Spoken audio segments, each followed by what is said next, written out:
Hello, and thanks for tuning into the show that goes around the continent to bring you stories near and far. I'm Joke Rogers at Channels Television here in Lagos, and I'm joined by Vincent McCory from the Voice of America in Washington, D.C. Thanks, I'm Vincent McCory at the Voice of America. Happy to be with you again for another edition of Africa 54. Let's start off with the latest from Nigeria. Joke Rogers in Lagos brings you that story. The Cross River State Governor, Bassi Otu, has condemned all acts of deforestation across the state by illegal woodloggers, with a strict warning for them to desist or face the full wrath of the law, as their nefarious activities have led to the depletion of Cross River State forest reserves. Speaking in Calabar, the Cross River State capital, the governor explained that forest bearing have been massively dislocated and their landmass completely eroded, thus creating huge environmental challenges with a cumulative long-term consequence.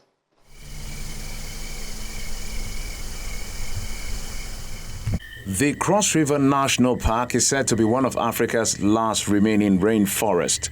Rich in a wide variety of flora and fauna species, it's the closest to the mangrove swamps on the coastal region among 25 biodiversity hotspots in the world. As important as this forest is, its integrity is being threatened by human activities such as logging being carried out across different communities.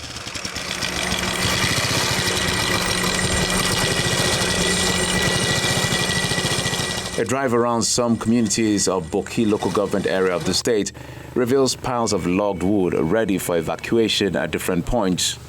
The community and the chiefs have told them to stop, to cut the wood. So, and we don't want anybody to enter the route again. And right now they cannot even enter the route because of the breach. But what they used to do, as you can see, they will bring one of the tipper and stand on the other side, then the other one will be inside, then carrying the wood to the bridge. Then, as you can see, boys are carrying it out, then before they load. Cross River State Governor Bassi Otu is very much aware of this danger to the ecosystem. He says the government has taken steps to preserve what's remaining of the forest reserves. Sustainable exploitation of abundant natural resources and nature of the ecosystem shall be the preoccupation of the state government through its relevant agencies. Unrestricted forest exploitation and other forms of land degradation shall no longer be tolerated.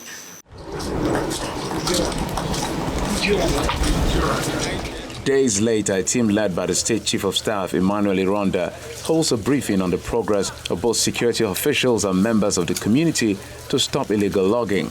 He said over 30 trucks loaded with timber were impounded. The community here, mobilized themselves out and were able to accostate this number of vehicles. You can see here, we have 32 trucks that were caught and impounded by the community, and also with the help of the security, police and the military.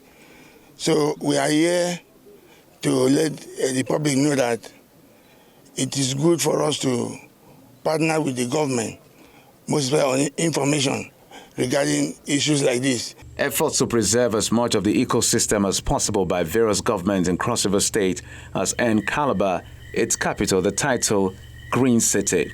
The present administration says these efforts will continue to keep one of the largest rainforests in the world intact. A pleasure having you on the program today.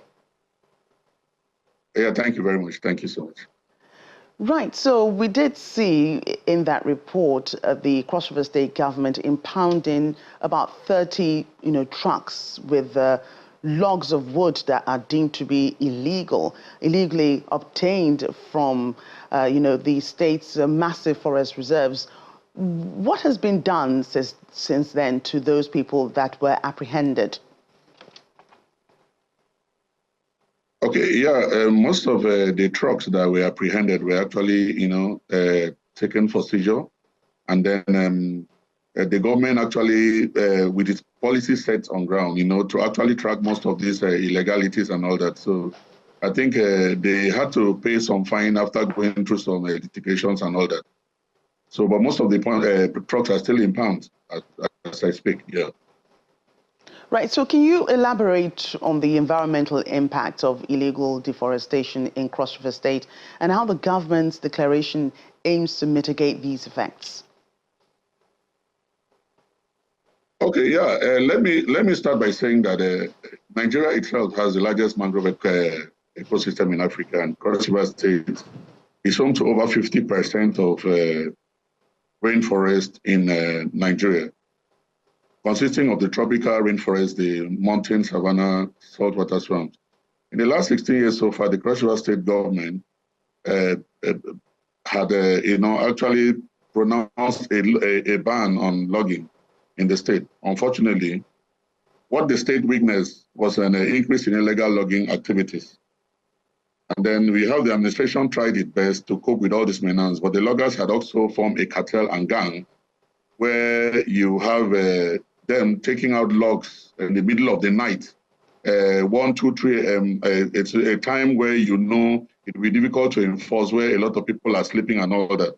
So until His Excellency Senator Prince Bassi Ededotu came on board, and then after carrying an evaluation of the state, the forest, he decided that it's best that the system be sustainable forest management, return back to the way it was. He introduced a system in such a way that our founding fathers envisaged for the forest by setting up forest commissions to bring a team that actually are vested and are well grounded in forestry management.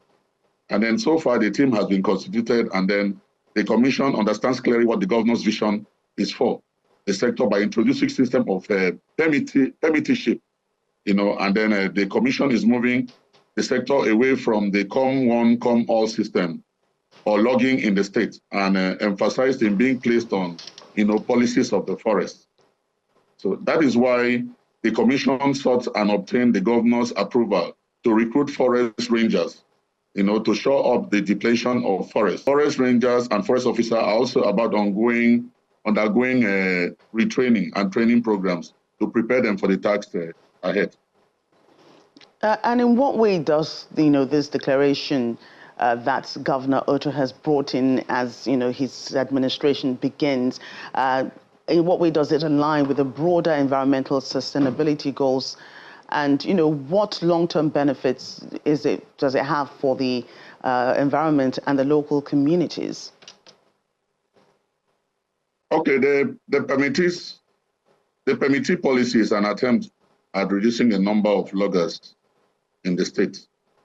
It is also aimed at taking responsibility. The present administration is very responsible and responsive one. It has a clear design to hold people accountable to whatever happens in the forest. For instance, where the permittees would actually supervise and monitor the fact that once one tree is cut, 3 others are planted. Let me make it clear that the Cross River State rainforest is still very much protected because no logging activities are permitted within the Cross River State National Park and the Cross River Forest Reserves. The Afi Wildlife Sanctuary is still heavily protected, and many of our NGOs can really attest to that.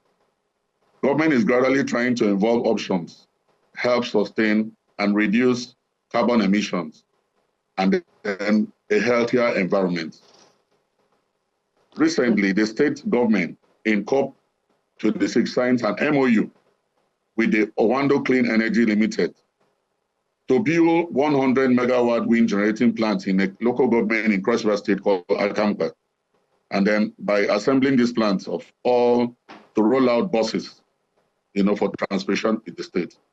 This is not to say that there are no individuals who still attempt to invade our forest reserve. Be rest assured that such individuals will be prosecuted in the court anywhere beyond their boundaries. And can you provide insight into the economic alternatives or incentives that are being offered to those, previously involved in logging, promoting transition towards sustainable and legal practices? Yeah, no doubt the government has witnessed a steady and stable rise in revenue from the new policies. And then that is why the Forestry Commission is going back to the era of royalty payments to the communities to cushion the effect that will arise from the enforcement of these new policies. There's a plan to carry out hunters training to ensure that women are trained to take up various valuable vocations in the areas of small and medium-scale enterprises. Also, there are areas where those reserves that government is providing land and grants for farming, and there are incentives built into the 2024 budget. So that will actually aid those SMEs and farming activities.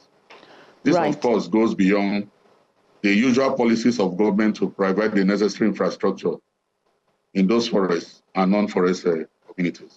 Thank you so much, Mr. Erasmus Ekpan, for joining us today on Africa 54. Oh, thanks so much. My great pleasure. Yeah, thanks. We want to know what you think about Africa 54 and the stories we cover. Join the conversation on Facebook. The address is Africa54, and check out our headlines 24/7 on voaafrica.com. After the break, better internet access as Zambia becomes the 6th country in Africa to launch Starlink satellite internet services, though it's not clear if the service is cheap enough to bridge the digital divide. Welcome back to Africa 54. I'm Vincent Makori in Washington. Zambia has become the 6th country in Africa to launch Starlink satellite internet services. The goal is to provide Zambians with faster, reliable, and capped internet access. But it's not clear if the service is cheap enough to bridge the digital divide. Kathy Short has this report from Lusaka, Zambia. Residents in Chongwe, a rural town in Zambia, don't have reliable internet, but that is expected to change with Zambia's launch of Starlink satellite internet services. Operated by American aerospace company SpaceX, Starlink uses a network of low Earth orbit satellites to provide high-speed broadband. Marius Van Puren is the country manager at Piratas Zambia, the authorized reseller of the business service for Starlink. That will enable rural remote schools that do not have access to electronic content, electronic educational equipment, to access content very cheaply, and it will definitely bridge the gap in the digital divide.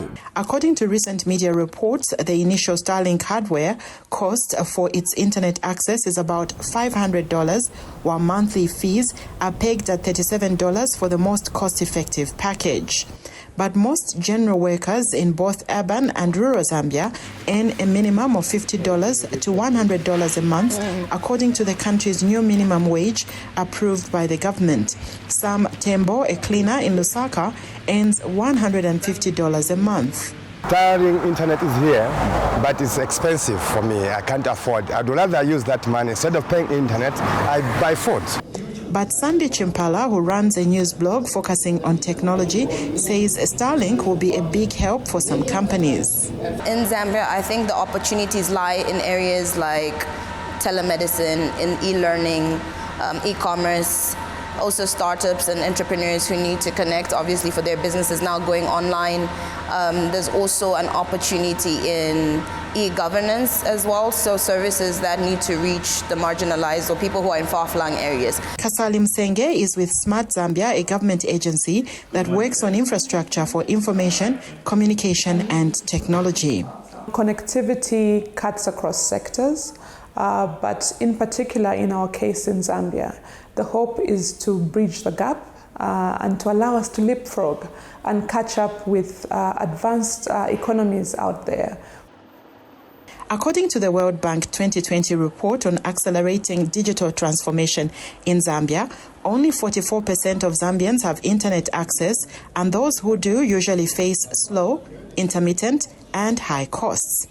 Experts say Starlink could help bridge the digital divide and provide millions of Zambians with high-speed internet for the first time, although the cost of the startup hardware is still high for the majority of Zambians. Kathy Short for VOA News, Lusaka, Zambia.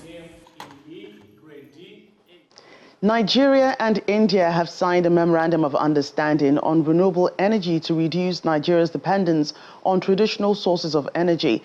The agreement was signed at the 6th Joint Commission meeting in Abuja by Nigeria's Minister of Foreign Affairs, Ambassador Yusuf Tuga, and India's Minister of External Affairs, Mr.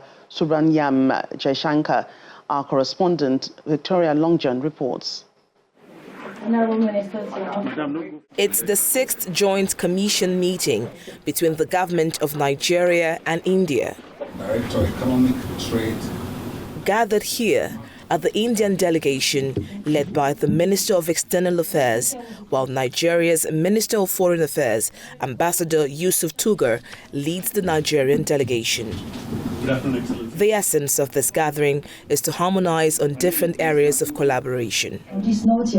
After closed-door bilateral talks, the ministers speak on the agreements reached at the meeting, including economic relations, peace and security, consular matters, amongst others. The meeting was very fruitful, at the end of which you can see that we have signed some agreements, one of which has to do with solar energy. And then, of course, the all-encompassing Joint Commission also, which, like I said, is something that is quite important. And you know that Nigeria and India have a lot in common. And I'm particularly satisfied with the discussions with the Joint Commission. We will see much more cooperation in the field of green and clean growth. We discussed transportation. You know, how can we work together on transportation, on other forms of energy? They will take into account new technologies and new capabilities in both our countries. So it's a very forward-looking relationship that we envisage. The highlight of the meeting is the signing of the Memorandum of Understanding on Renewable Energy. From the nation's capital, Victoria Longjen for Channels Television News. The Chinese embassy in Kenya looks to boost cultural ties with the Kenyan public through festivals such as food extravaganzas in Nairobi. Analysts say it is a way to forge stronger connection at a time when Kenya's president is asking China for more loans amid public criticism that Kenya already owes China too much. Victoria Munga reports from Nairobi. At a hotel in Nairobi, Kenya's capital, dozens of people gather to watch this display of Chinese culture. This performance ushers in a food festival sponsored by the Chinese embassy and hosted by Kenya's China Teachers Association. President of Sync International Education, Michelle Chang, says their goal is to promote Chinese culture and keep the relationship between Kenya and China strong. This year, 2023, is the 60th anniversary of Kenya and China diplomatic relationships set up. So I think we should keep in touch more and more and closer and to become like good diplomatic relations within both countries.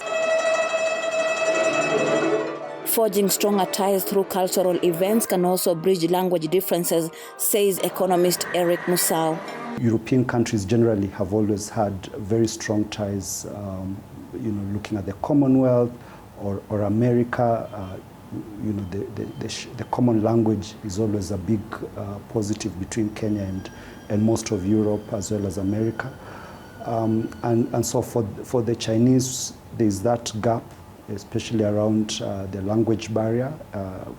They've been trying to encourage more Kenyans to study the language.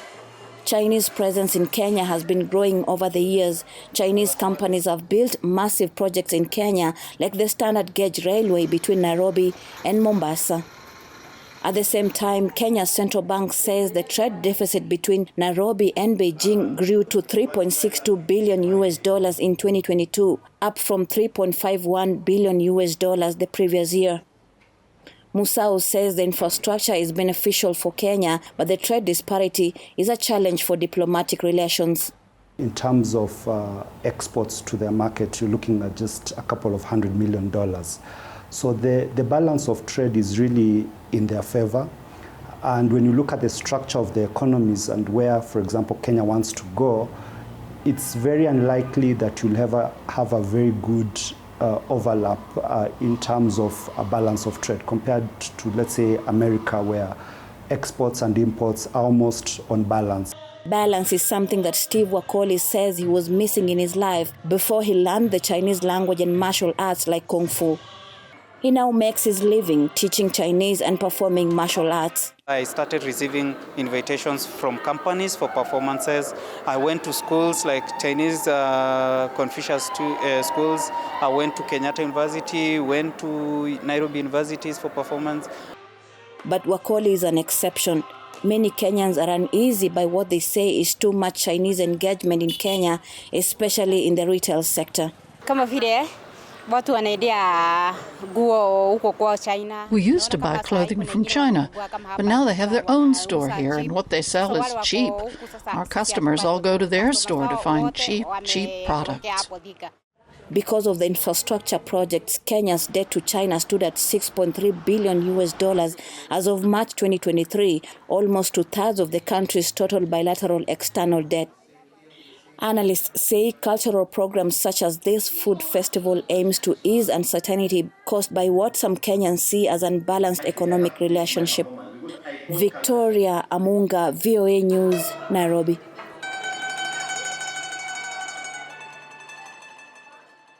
A 15-year-old Kenyan student, Jim Kim Wendwa, has gained attention for his invention of an infinity reactor that he believes could potentially provide a sustainable and infinite source of energy. The teenager says this could put an end to the frequent blackouts in Kenya through his invention. How long did you? Must have taken some time, huh? Yes. At the Moore High School, Kabarak in Nakuru County, 15-year-old Jim Kim Mwendwa is working diligently in the school laboratory on a model of his groundbreaking invention, an infinity reactor that he believes could potentially provide a sustainable and infinite source of energy for his country.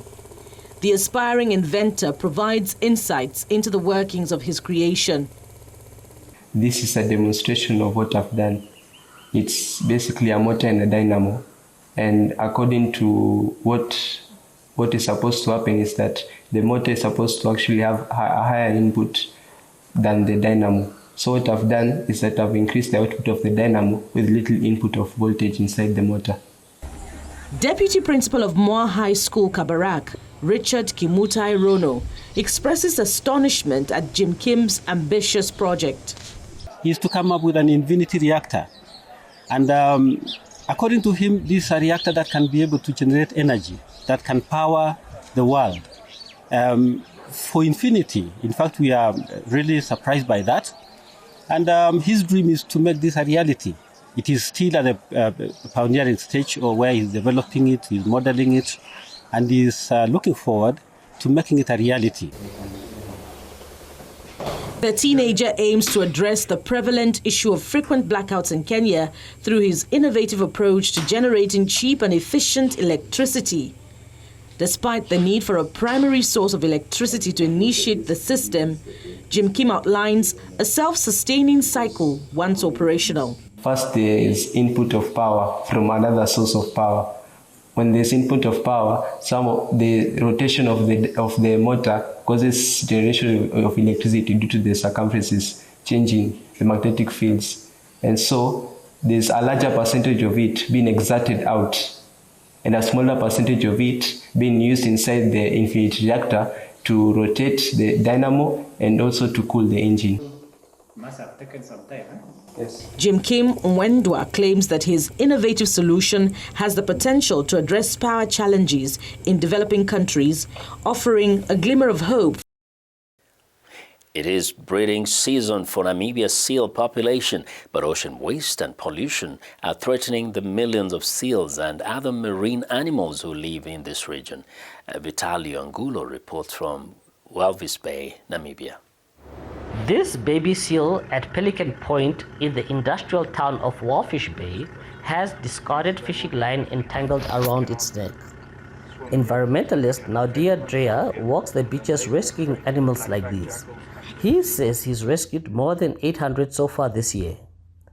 So it's not just plastics coming from the fishing industry, although they are very much responsible too, but just general plastic coming from all walks of life, from domestic, industrial, fishing, just people going to the beach, and then also there's not just fishing boats using the sea. There's also cruise liners, there's passenger boats, there's cargo ships.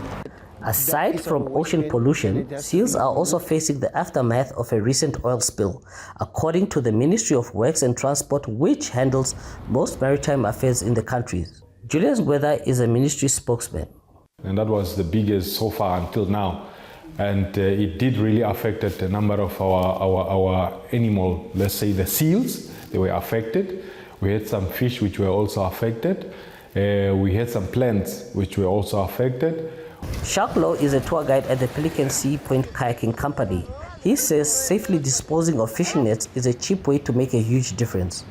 If people would be more considerate in the fishing industry and from the ships to not use nets, or if they use it and plan on dumping it, at least cut it in half so that it cannot be used as entanglements.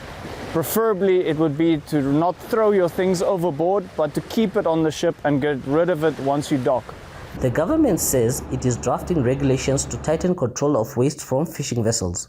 Vitalio Angula, VOA News, Walfish Bay, Namibia. Well, and that's our show for today. You can find all the continent's top news and world news online at voaafrica.com. Check it out. I'm Vincent McCory in Washington. Channels Television has our last word. We look forward to bringing you another show next week. To remember that channelstv.com is your source for news and other programming. I'm Joke Rogers. Thanks for watching and goodbye.